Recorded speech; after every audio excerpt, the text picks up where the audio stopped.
안녕하십니까. 일과영독 최영도 원장입니다. 이 힘든 지긋지긋한 장영실 전형입니다. 그런데 장영실 전형 할 때마다 느끼는 거지만 매해 정말 훌륭한 친구들을 많이 만나기 때문에 또 안 할 수 없을 것 같습니다. 되게 자극적인 친구들이 많아요. 그쵸? 사실 작년도 장영실 전형을 진행하면서요, 제가 학을 뛰면서 영상을 찍었었습니다. 학생들도 정말 영재학교를 가고 싶었는지, 아니면 영재학교가 정말 나한테 필요 있는지 잘 생각해보고 도전해봐라 라고 이야기를 했었고요. 특히 우리 한국과학영재학교에게 부탁을 이렇게 했었죠. 지원하는 학생이 이해할 수 있는 기준은 좀 있어야 되지 않겠냐? 이랬습니다. 그런데 정말 감사하게도 기준을 만들어주면서 가고 있습니다. 그래서 그나마 이 영상을 찍으려는 데에 조금 더 열의가 생겼고요. 그리고 우리 친구들을 준비시키는 데에 조금 더 기쁨이 늘어나고 있습니다. 일단 이번에 1단계가 진행되는 거 보면은요, 1단계가 전년도에는 사실 어떠한 방법으로 우리 친구들을 1차 평가를 하는지 모르는 상태로 어떤 친구들에게는 준면접, 전화면접 혹은 방문 면접도 있지만 어떤 친구들은 아예 진행을 하지 않은 경우도 있었어요. 그런데 이 부분에서 진행하지 않은 경우가 1차 통과하는 친구도 있었단 말이죠. 그래서 우리 친구들이 도대체 이게 어떻게 된 거냐? 라고 이야기하는 경우가 많았습니다. 그런데 다행히도 이번에는 문자가 와서 명확하게 20일부터 23일 사이에 5분에서 10분 정도 정확하게 준 면접이 이루어졌습니다. 정말 감사합니다. 그런데 단순히 그냥 면접에서 진행했다 안 했다로 이번 이 면접이 우리 친구들에게 안정감을 주었다라고 하기보다는요, 저는 이 질문에서 상당히 중요한 포인트가 있었다고 생각을 하는데요. 전년도에 많은 친구들에게 물어보지 않았던 증빙 자료를 진행할 때 활동하게 된 동기, 어떻게 접근했는지를 물어봤습니다. 저는 이게 굉장히 우리 친구들도 그렇고 그리고 학교에서도 많은 변화가 있었다라고 보는데요. 미리 확인을 하고 우리 친구가 충분히 그럴 만한 활동을 할 수 있는 스타일의 성향의 친구인지, 그리고 우리 친구가 정말 열정이 있는지를 확인했다라는 거죠. 이 부분에서 우리 친구들이 앞으로 장영실 전형이 원하는 게 무엇일지, 그리고 2단계가 원하는 게 무엇일지 한 번 더 예측해 볼 수 있습니다. 이런 얘기예요.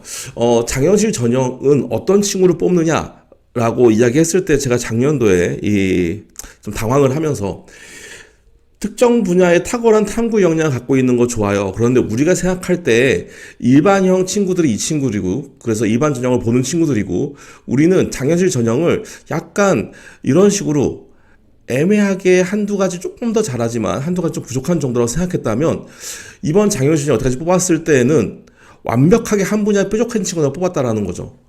그런데 올해는 보여지는 A와 C의 중간 정도의 친구를 뽑아서 학교에서 안정감이 있을 친구를 선발할 가능성이 점점 높아지고요. 그리고 그 이유로 지금처럼 우리 친구들이 적응을 잘 할 수 있을까? 라는 불안감을 가지고 10명, 20명 뽑았을 때가 아니라 30명 정도 뽑는 이 시점에 이러한 결정이 없다면 장영실 전형이 위태위태하다는 거죠. 그래서 이번에 2단계도 이런 예측을 해볼 수 있어요. 탐구 역량 심층 구술 좋습니다. 열정 자기주성 평가 강의인데 이게 어떤 부분이냐라는 거죠.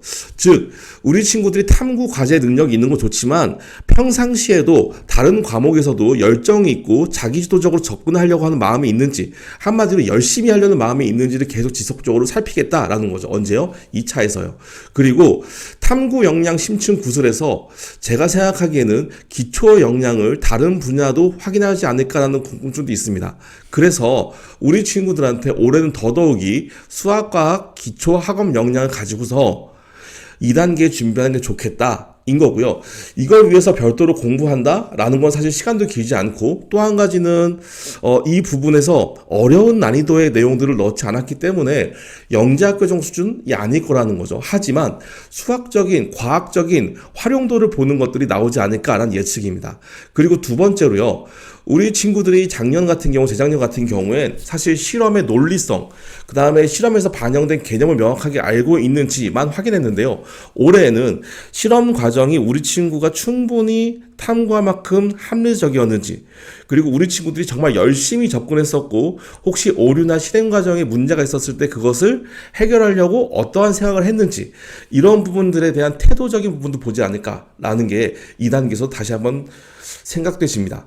물론 전형과 똑같이 에세이를 쓰거나 토론을 하고 그리고 증빙 자료에 대해서 심층돼서 표현하는 것들은 똑같을 거예요. 하지만 이러한 기본적인 내용들을 다지고 들어가는 것이 이번에 많은 인원을 선발하는 장현실 전형에서 굉장히 중요한 변화지 않을까 생각됩니다. 모두 화이팅입니다.